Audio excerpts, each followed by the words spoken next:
Несколько минут назад к нам поступили трагические новости о известной советской и молдавской певице Надежде Чепраго. Ни для кого не секрет, что Надежду Чепрагу в 70-е и 80-е годы прошлого столетия считали тайной любовницей генсека Леонида Брежнева. Кто же мог подумать, что спустя 40 лет это приведет к трагическим событиям в жизни молдавской певицы? Звезда музыкальных хитов «Перекати поле» и «Гуляй, душа» выпустила свою первую пластинку в 1976 году.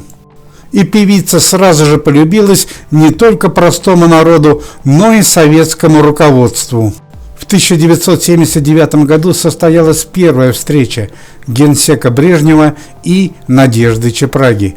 В приватном разговоре генсек предложил ей официально быть его любовницей.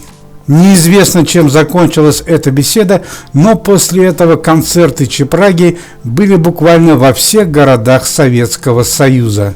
Пластинки певицы раскупались колоссальными тиражами, а ее песни звучали каждый час на радио.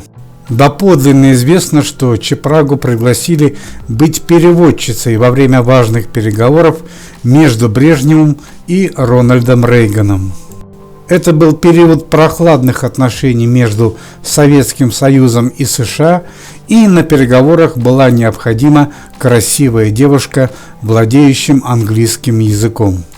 В начале 80-х к дому 26-летней Чепраги подвозили лучшую мебель, дефицитную технику и продукты, подарки от Леонида Ильича.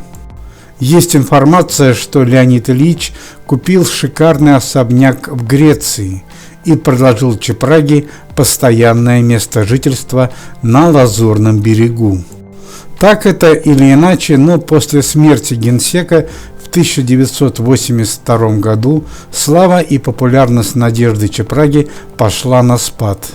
А вот спустя 40 лет всплыли очень интересные документы, подписанные самой Надеждой Чепрагой, которые заинтересовали государственные органы России.